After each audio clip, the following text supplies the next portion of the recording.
Shalom friends, Aaron here. Not a very good video, but none of them really are. Trying to wrap up third part of First Do No Harm. So I ended off by saying that Madeline had a CAT scan and that she was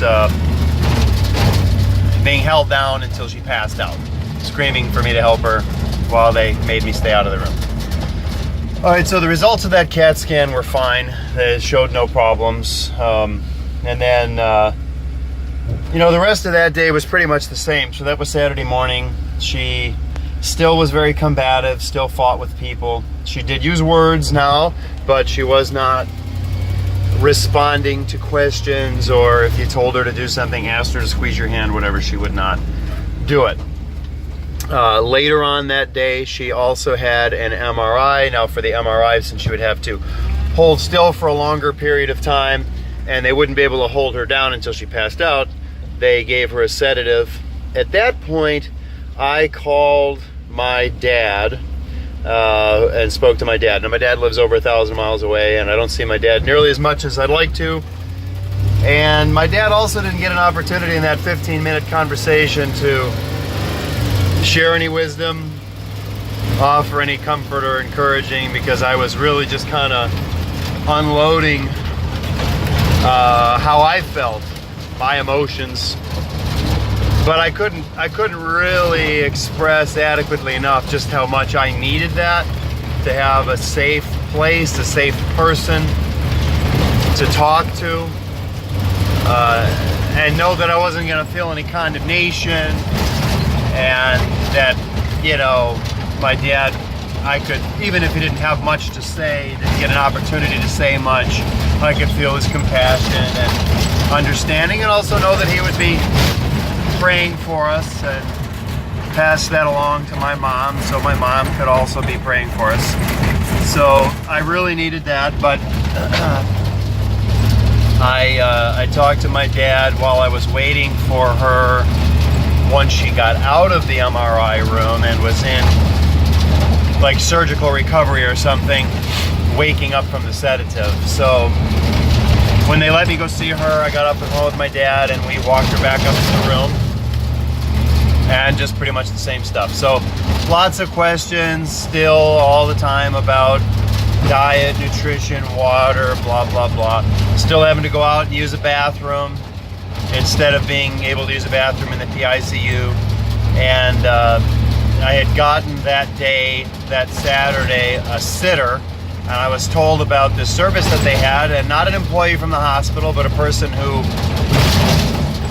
was, I would suppose, vetted by the hospital, worked for a service, who would come in and sit in a room with a patient who needed extra care.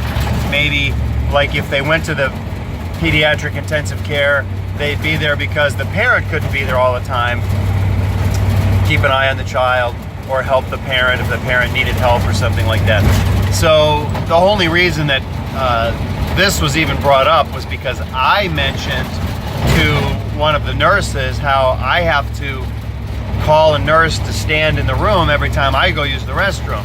All this time, as much as it's ridiculous to me that there's no bathroom for me as a father to use in the PICU, I'm still just focused on my little girl. And, you know, I think God just helped me to be blind to this terrible way that I was being treated. I was being treated like a criminal, like someone who was needing to be kept, they needed to keep an eye on me, or keep me away from my daughter, when there was zero evidence for that. It was outrageous. But, you know, they told me at that point, well, we could get you a sitter. So the whole reason that a sitter was even brought up was because I told them, my daughter, she might try to get out of bed, and she might fall out of bed if I'm not here to stop her when I go use the restroom or make a phone call or whatever.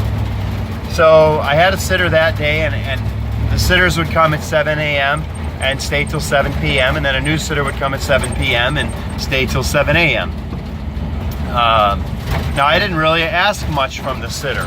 When the nurses came in to do whatever they did, they would be the ones helping change Madeline's pull-ups or diapers, or what. They would obviously have to be the ones who were drawing blood and checking her vitals, and I was in there, if not every single time, nearly every single time, to be the one to hold her, try to calm her down while they did those things. So You know, a couple times when I was changing her, we didn't bother getting a nurse, and you know, they'd help me change her diaper. Other than that, I just asked them to stand by the bed and keep an eye on her in case she got up while I was gone, and I'd be back as soon as I could. So nothing really changed there. What happens next, other than, you know, Teresa comes and visits every day, a couple times, 15-20 minutes, and leaves, because we got neighbors keeping an eye on the house. We've got our teenage son and almost teenage daughter watching the kids, and Teresa doesn't want to leave them for long. And like I've said before, it's just emotionally very difficult for her. If she had to do it, of course she could, but it's much more traumatic for her than it is for me. And so she just can't stay long, seeing her daughter in this condition. So next thing that happens is following along with this idea that as her sodium levels came up, she reached these benchmarks, then there were changes in her mental state, no longer being so altered. So when she got up into the mid 120s, that's when she started using words to complain about things.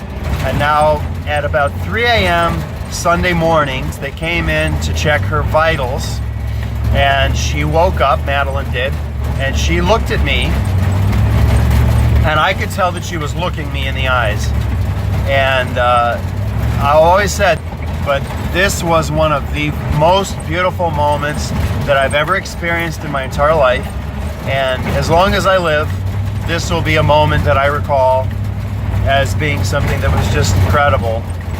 To have this experience, even just after a few days, a couple, 3 days of not being able to talk with my daughter, to have her look me in the face, right into my eyes, and for me to instantly recognize that she was there, that she saw me, she knew me, and I just said to her, I said, hi, you know, because when they came in to check her vitals, I would kind of like take the railing down on the side of the bed and kind of lean up there on the bed with her and talk to her gently, because I know they're about to wake her up, and tell her, okay, honey, the nurses are coming, they're gonna do this, it's okay, Daddy's here with you, whatever. And so I did that, and when I did, and she woke up, she looked at me and said, and saw me, and I said hi, and she said hi. And I was like, you know, amazing. Now, she was still sedated somewhat at that point, and so she didn't stay awake for long. The vitals, you know, when they checked the vitals, it was pretty quick, and she just kind of went back to sleep. A couple hours later, they were in to draw blood, and when they came in to draw blood, and now her sedative is wearing off, they're not going to give her more, because again, in the morning, they're going to do their rounds, the doctors are, and they're going to want to see what she's like without the sedative. So she's starting to come out of the sedation, and the nurse is there, and what they're doing is more involved, so she's more awake. And the nurse recognized right away that Madeline was awake, because Madeline rolled over and looked at her when I told her the nurse is coming and she's going to draw blood. I'm sorry, it hurts and whatever. And for the first time, you know, she just gave the nurse her arm. She put the tourniquet on. She didn't argue or fight, because she's a good girl. You know, she's intelligent and she's good, well-behaved girl, and she listened to what I told her, and she listened to the nurse, and she did what the nurse told her to do, because her dad's there telling her, honey, you gotta just do what the nurse needs you to do, okay? And the, you know, the better you listen, the quicker this is gonna be over with. And so she just did. Anyhow, the nurse asked her if she could squeeze her hand, and she did all those things and talked to the nurse, and wow, it was amazing, you know? So she ended up sort of drifting off back to sleep a little bit, and then around 7 in the morning, you know, they came back around again to probably check vitals or something, and now we're gonna see some doctors coming around pretty soon. She woke up and she's talking to me about this situation she finds herself in, and it's not because she didn't understand what I was telling her, it's because it was so unbelievable to her, she just had to keep asking me. And she just woke up from what? This like crazy fog that she'd been in. She was in some other place, you know, nightmarish place. And she's saying, how can I just wake up and be in the hospital? Are you sure I'm in the hospital? Am I not dreaming? This must be a dream. This can't be real. Is this real? Are you sure this is real? I mean, over and over and over and over and over again. So, and I mean, I've got all the patience in the world for this. I'm telling her, yes, dear, this is real.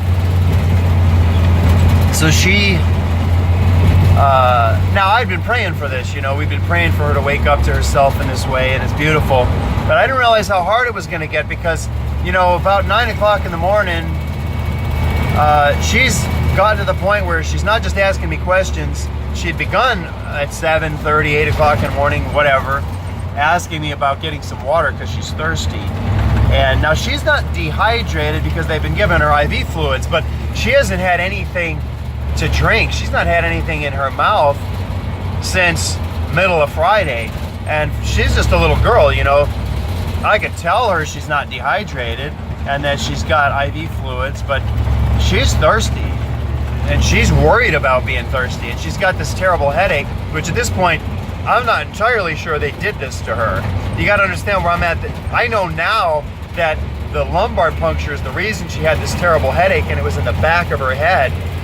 I still have not been made aware, and when Madeline starts talking, they're still not telling me the rest of the day while we're in the ICU that, yeah, we did that to her. We gave her that headache with the lumbar puncture, and so I'm still worrying, is this the headache that precipitated all of this?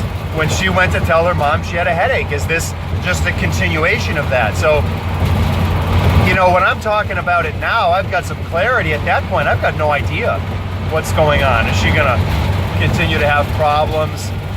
Does she have multiple issues? What caused the low sodium? Is there something wrong in her brain that we haven't seen yet? I don't know this. But anyway, she associates having a headache with being dehydrated. You know, she understands that people do get headaches because they don't drink enough water. And so she's thinking to herself, I need more water. I'm really thirsty. And she's asking for water. So I asked the nurse, she said, well, I can't give her water yet. Let me go talk to the doctor. And this young doctor comes in and he tells me, well, we can't give her any water because with encephalitis, fluid retention, swelling in the brain, patients can wax and wane, and we want to make sure that she's not going to relapse back into the, you know, state she was in, and not protect her airway, and possibly after we give her some water or food, maybe she's going to vomit and choke on it.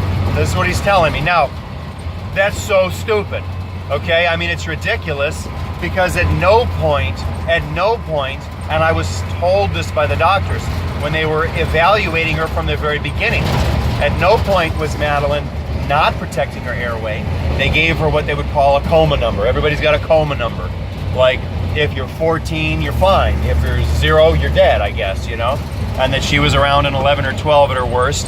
And that's fine because she's protecting her airway. You know, one of the most things they worry about the most is that. She was always protecting her airway. So that was never a concern with her, number one.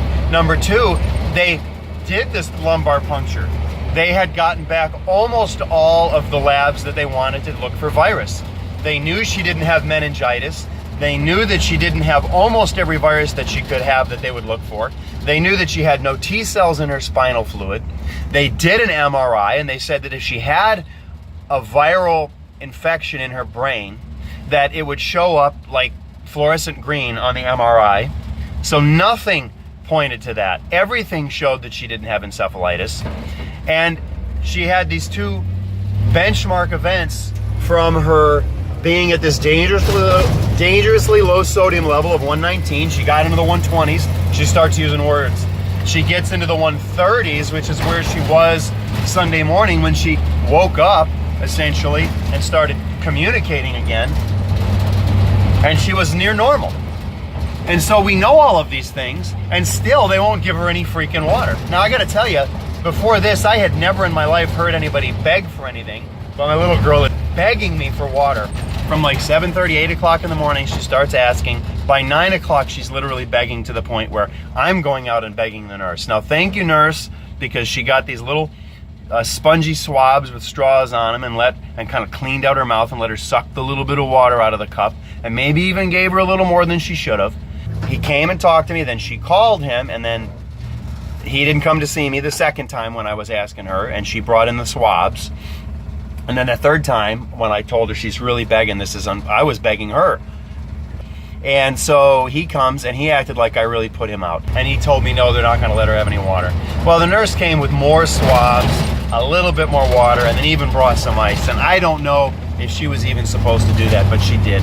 And there was no reason to be worried about her drinking water. So sometime around 10:30, the doctors come around to do their rounds. Madeline's still asking for water, and I had to tell her, I had to like be firm with her, like, I can't do any more for you right now, you've got to wait. It was horrible. So they come in, they check her out, they talk to her, and they essentially tell me, yeah, there's no reason to think she's got encephalitis. We're not worried about that, although this doctor wouldn't let her have water. This young guy who was really, he was a jerk to me, and he treated my daughter terribly. When all the doctors came around that were treating her, they said, you know, she can have whatever she wants, whatever she can tolerate, whatever she wants to eat, whatever she wants to drink. And we'll get her a lunch plate, and we'll get her some food that she can have. So I'm told no later than 11 o'clock. I believe it was before 11 o'clock that she can have whatever she can tolerate. Well, they never brought her a lunch plate. It never happened. And then I asked about it again. It never came. And, you know, more tests, da-da-da. Then they say, okay, they're going to take her out of the PICU and they're going to send her down to a different room. And we never got lunch. And they said, okay, well, we'll make sure she gets a dinner plate. So now if Teresa hadn't brought food for me, if I didn't have food, she wouldn't have ate. This little girl who hasn't eaten since middle of the day on Friday, they're telling her that she can eat. She's had a low sodium level. And they're not even bringing her water. I've got good clean water from our Berkey filter at home that Teresa had brought for me. I've got bottled water that she brought, good spring water. I've got food that I don't even know what she can eat. I don't know if I could give her stuff that's too solid. I'm giving her banana that I bite and chew on and give it to her kind of squishy, because I don't even really know if, you know, I wanted to see what are they going to bring her so I can know what to give her based on what they gave me to give to her, but they never gave me anything. So the entire time we were in the ICU, they never brought her the lunch, and then they never brought her dinner. And I asked several times, I mean 5 times, about the lunch and the dinner. And then they said, okay, well, we're gonna move her soon, so we'll make sure when she gets down to the next floor that we get dinner for her. Well, we get down to the next floor and there's no dinner. And I asked the doctor about it, and she said, okay, well, I don't know about whether or not she can have dinner. We're going to have to ask. And I said, no, she was supposed to have lunch, supposed to have dinner. Where's her dinner? Well, I'll find out. We don't know. I only saw her one time on this floor. She was terrible. There's nothing else to say about it. She was an awful person to deal with. I told her that, you know, the sitter that we had that day, who was a nice girl, was talking to her, that she could go home, that we didn't need her anymore. And I was told that the sitter could leave once they transferred us out of the PICU. She had called her ride. Her ride was coming from a distance away, and they told her she could leave, you know, an hour or so early. Her ride shows up, we're sitting and waiting, and they're not letting her go. And then they told her, no, she can't go until the next sitter comes. And I told the doctor, well, I don't even need another sitter. I don't need her. This sitter's been asking me why she's even here all day Sunday, because Madeline woke up and we didn't need her at all. If I used the bathroom, I'd say, Maddie, I'll be right back. I'm going to the bathroom. She didn't. She understood that she wasn't going to get up to go use the bathroom. She had to go in her diaper, and that we'd change her, and it was fine. She understood that, and she was no longer fighting or combative. So I explained to the sitter that, you know, okay, now this is what I thought at the time. We thought you needed to be here because she wasn't communicating with us, and now she is, but, you know, after that we won't need you. So this doctor on the next floor tells me, she lies to me, flat out lies to me, that they released my daughter early because the PICU is so full, that really they wouldn't have wanted to release her so soon and down to this next floor. And that always on the first night, always, this is what she told me. And I was told flat out by the sitter that that wasn't the case, that this woman told me was a flat out lie, that always when they transfer a patient from the PICU that first night, as a courtesy to the parent, to make sure they have everything they need to help them out as a service to them, they're going to have a sitter in the room. So I'm saying I don't need a sitter. They're saying, too bad you have to have one. Now this room is tiny. I just want to have a conversation with my wife without having somebody sitting in the room every second. I want to be able to sleep without feeling like there's somebody sitting there in the room, you know. And this room's so small, like the sitter is sitting right by the bathroom door. Not to be crude, but I can't even use the restroom without the sitter hearing me use the restroom. Like, I don't need this, I don't want this, this is unnecessary, and I'm told, well, too bad, you have to have it, it's a courtesy for you, we're gonna help you out. What a bunch of bull, right? So they don't even let the sitter go home until the next sitter comes. She had to call her ride and tell them, wait for me for 45 more minutes. They treated her terribly. She couldn't believe it. She didn't understand what it was about. Poor girl went home. The new sitter came. And while this is all going on, I told the doctor, like, this is ridiculous. I don't need a sitter. I don't want a sitter. You shouldn't be treating me this way. She was rude to me. She was ugly to me. And she lied to me. So she never talked to me again about the dinner. I talked to a nurse. The nurse said, even though I just spoke to the doctor, well, we'll have to find out. I said, the doctor said she was going to find out. So the nurse came back a little while later and said, well, the kitchen's closed. No, I can't get dinner. They didn't feed my little girl. Do you understand? The doctors came around 10:30 and said she could eat whatever she wanted to eat, whatever she could tolerate, eat and drink. They didn't bring her any water, any food the rest of the day. It's like 8:30 now at night, and the nurse is telling me the kitchen's closed. Let me see what I can do. Comes back around 9 o'clock, says, I can't get you any food from the kitchen. I'm going to see if I can get you a turkey sandwich. I said, well, she doesn't eat gluten, so she can't eat the bread. But if you can get extra turkey, that'd be great. Now, this nurse, thankfully, she came around again. It was 11 o'clock at night. It was 12 hours later from when I was told by the doctors that she could eat and drink whatever she could tolerate, that a nurse brought me some turkey that I could give to my daughter. Now, at this point, I'm already feeding her. Teresa had gone out of her way to bring all kinds of really good stuff, good brain food. We make a sardine dip. She's putting all kinds of stuff in the sardine dip that she's reading is good for your brain. I'm feeding my daughter. I've got good, healthy food from home, good, healthy water from home, and I'm feeding my daughter. I'm giving her a drink because the hospital didn't. So the sitter comes. At this point, Teresa had come in the evening, and the sitter that comes that night, Teresa got to meet her. She was horrible. Yeah, this sitter was horrible. I don't know what else to say about this woman except that I wonder if they told her why she was there to keep an eye on me. But I told her right off the bat, I said, look, I have no problem with you. I'm not upset with you, but I don't need a sitter. You don't need to be here. I don't want a sitter. It's uncomfortable for me, but, it's not about you. Was kind to her. Now, it's the middle of the night, and I want to sleep, and I want peace. She won't stop talking. She keeps talking, and she's telling me all about her life, all about what she does. Honestly, I'm friendly, and I don't mind chatting with people, but I don't give a crap at this point about anything she really wants to tell me. Like, I just want to go to bed, and I'm unhappy that she's there to begin with, so this is just ridiculous that she's even doing this to me.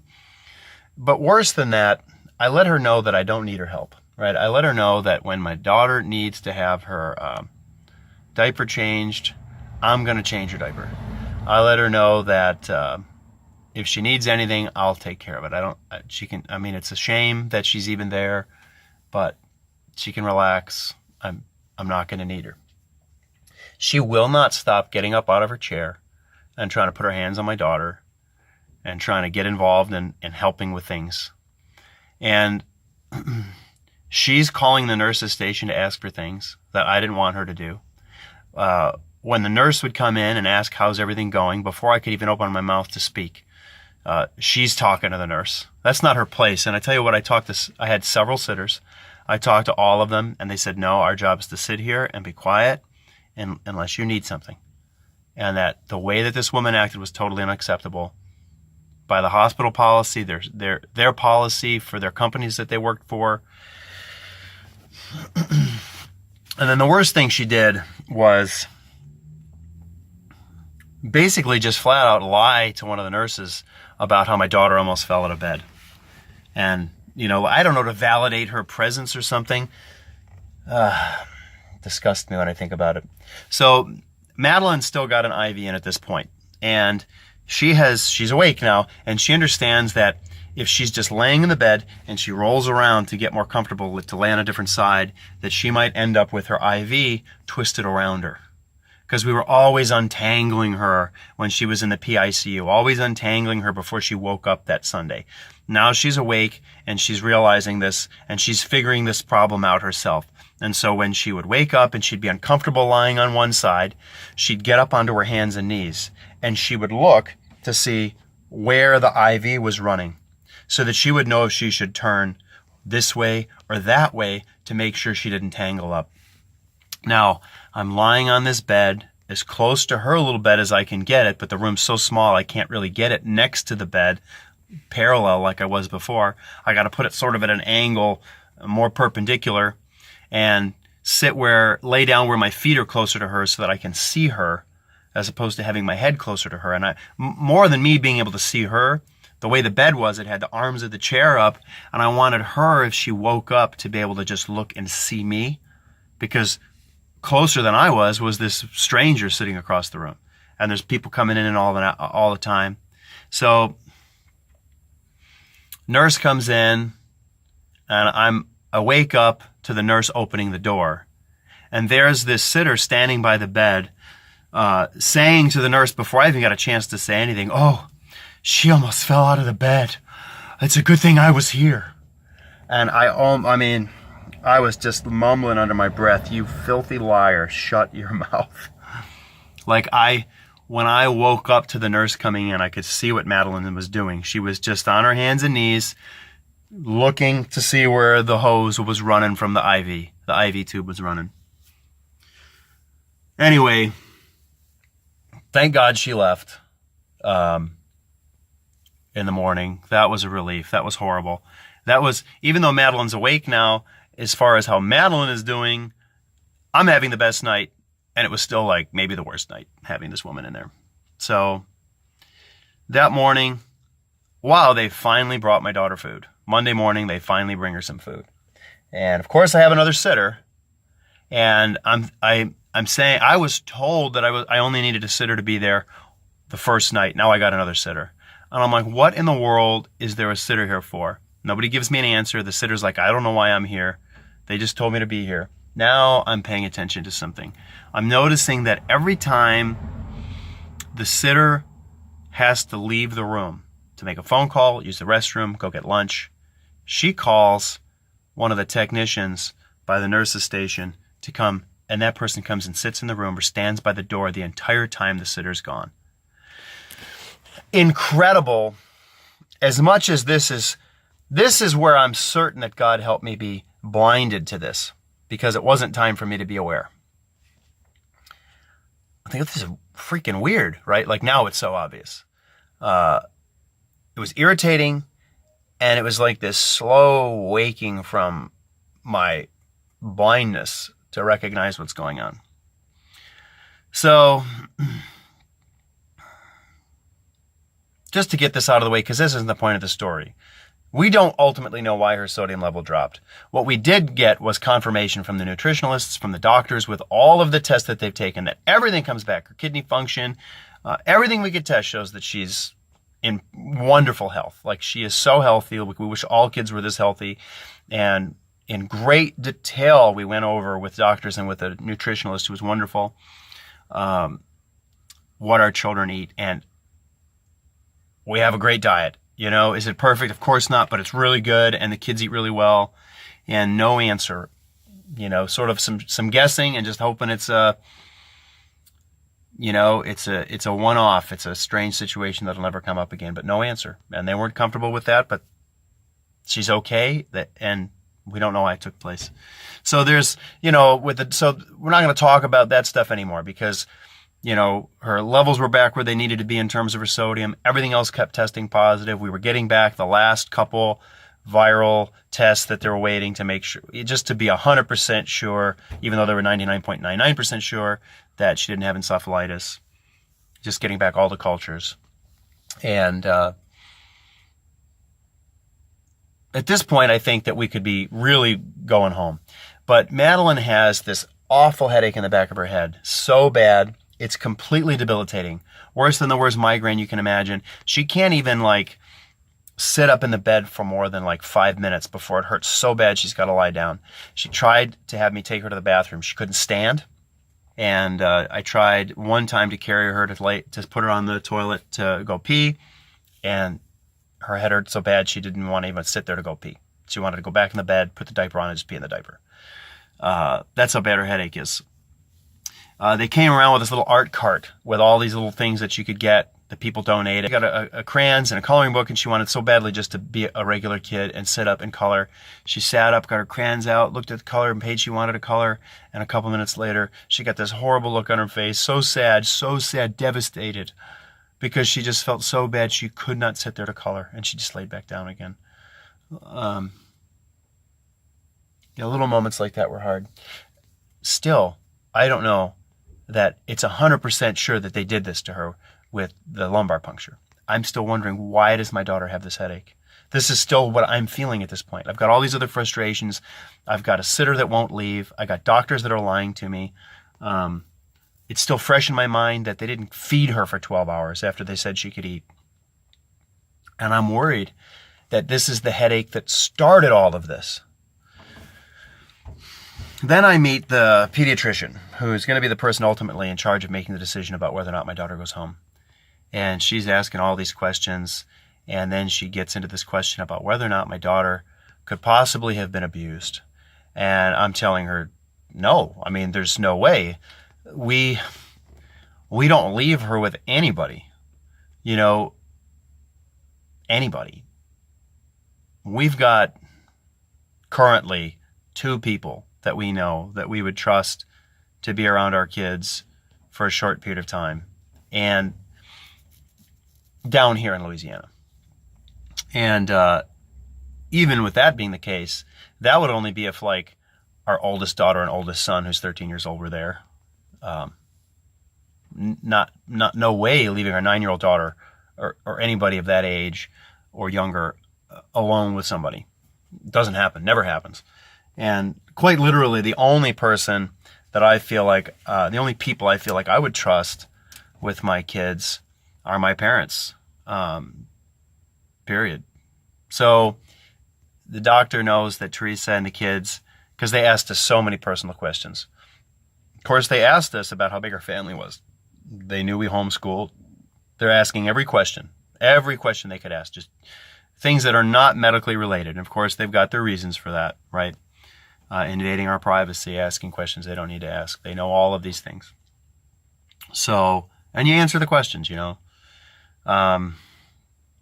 know that they spent the summer up in New York, and she's saying, well, as a pediatrician, it's my job to protect your daughter. Now, she says that first, and this might seem like a small thing to some people.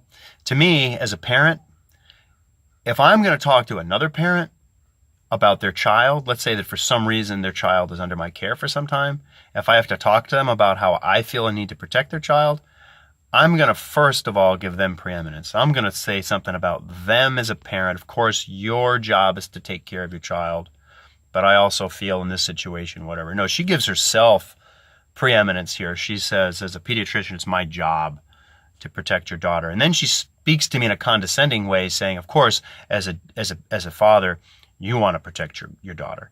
Very condescending. Is this the way I read it anyway?